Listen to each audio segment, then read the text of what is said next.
Well, sis, apparently, binawian daw ng gamit ng mga binigay si Alexa Miro. Binawian ng gamit na binigay ni Sandro. Ang kapal na mukha, galing na nga sa nakaw na yaman, binawi mo pang walang yaka.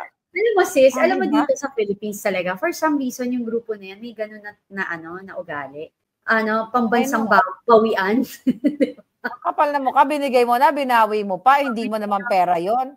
Alexa Miro, nasan ka na? Mag-interview siya dito. Mag-hello ka, kay Maharly ka daw.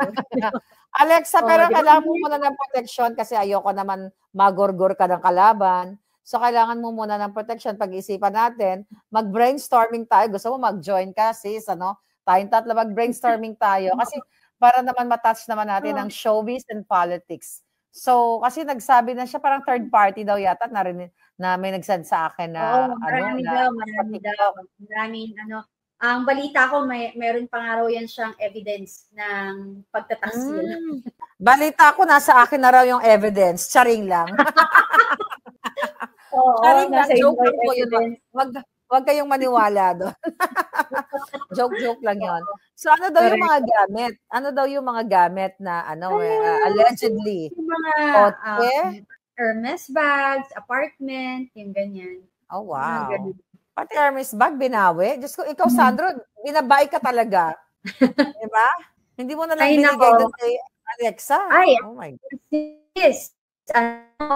Remember yung, meron eto sisingit ko. Remember yung nagsasalita yung Biskaya? Yung nag-repeat sila etong hearing nung nakaraan na tinanong sila ni Sen Marcoleta yung number 30 dun sa kanilang statement ang tawag ito?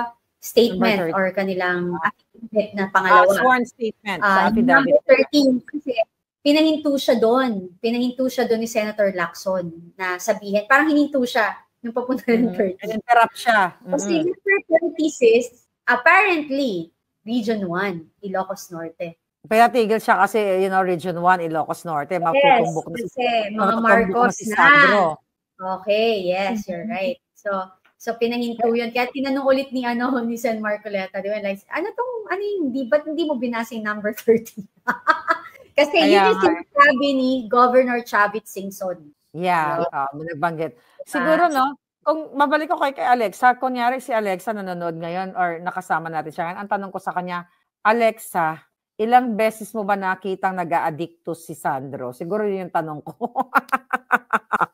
Anyway. Ay, nako. Diba? So anyway. Isang tanong, ilang beses kang nakipag-jamming with Butod and Sandro? Yun ang tanong. Yun pala, yun ang tanong. Ilang beses mo siya nakipag-jamming or what? Baka kasi finors lang siya. Alam nyo naman yan, di ba? So, grabe or nakipag-jamming ka ba? At anong nangyari sa LA? Yes. Pumunta ba si Alexa? Hindi ko siya nakita. Pumunta kaya siya dito sa Beverly Hills? Pumunta siya sa LA nung nangyari yung incident na yun. Nandun siya. Ako, Alexa, ikaw lang ang makakasagot ng puzzle. Di ba? Diba? Oo. Diba? Pero sana mag-ingat siya kasi demonyo yung kalaban niya. Mag-ingat ka sana, Alexa, baby girl. I think Alexa will be intelligent enough and she is, may makilala rin siya. So, I offer my, so just in case something lang, decided to, kung may siya, di ba, offer naman, di ba? Okay, I hope talaga ngayon. At least sinabi na natin, mga kababayan, kapag may nangyari kay Alexa Miro, alam nyo na kung sino nagpagurgur. Marcos administration. Exactly. Kasi tamang hinala yan eh. Baka iniisip nila maraming bala si Alexa sa kanila, di ba? Baka hindi natin alam. Nagsispekulate lang ako dito, pero mas magandang sabihin na natin na kapag may nangyari dito kay Alexa Miro, dahil break na sila ni Sandro, pinagurgur siya ni Marcos Jr. at ni Lisa Tanas at ng pamilya Marcos. Kasi ako nga 'di ba?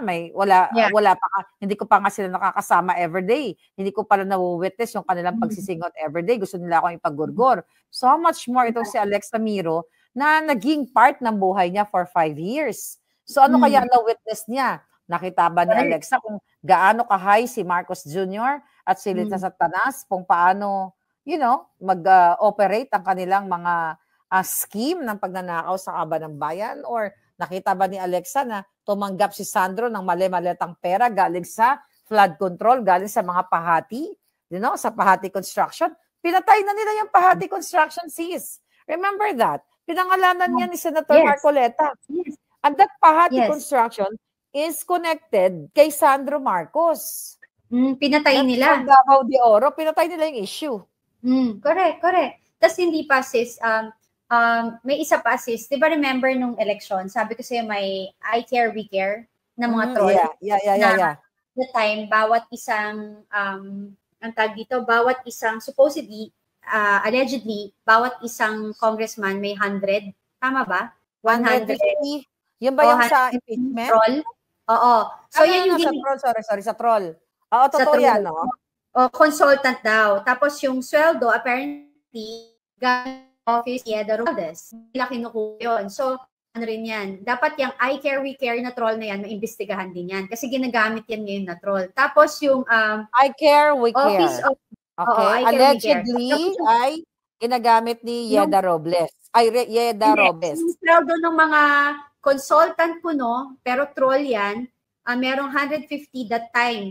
Allegedly 150 na consultant bawat congressman nung election. Yeah, I think in-expose natin yan. In-expose ko yan. Yes. Oo. Yeah. So ngayon, sana yun maimbestigahan kasi yan din ang ginagawang troll. Yung sweldo nun, galing yun sa office ni Yeda Romualdez. Yun yung information, no? Tapos, yung isa pa doon is, what do you call this? Ngayon, ginagamit kasi nila yan ulit. Then, yung Office of the President, di ba yung budget ng yung confidential fund. Si Ante Claire. Yung si Ante Claire, di ba yung Office of, hindi confidential fund, iba pa. Yung Office of the President na, yung media nila.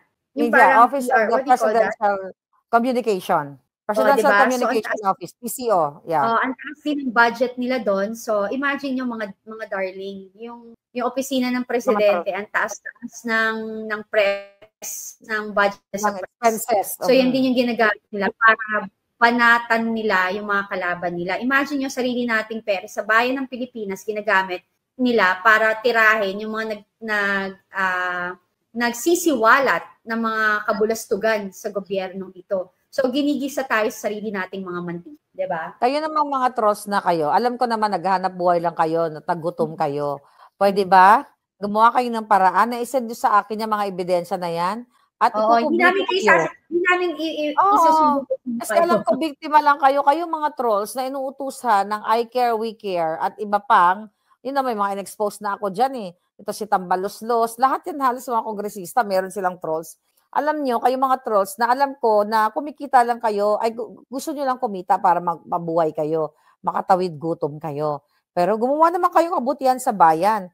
Paki-share nyo naman dito kay Maharlika Digital Network at Proton Mail ang mga ebidensya. Make sure lang na i-redact nyo na yung mga information na pwede nyo ikapahamak.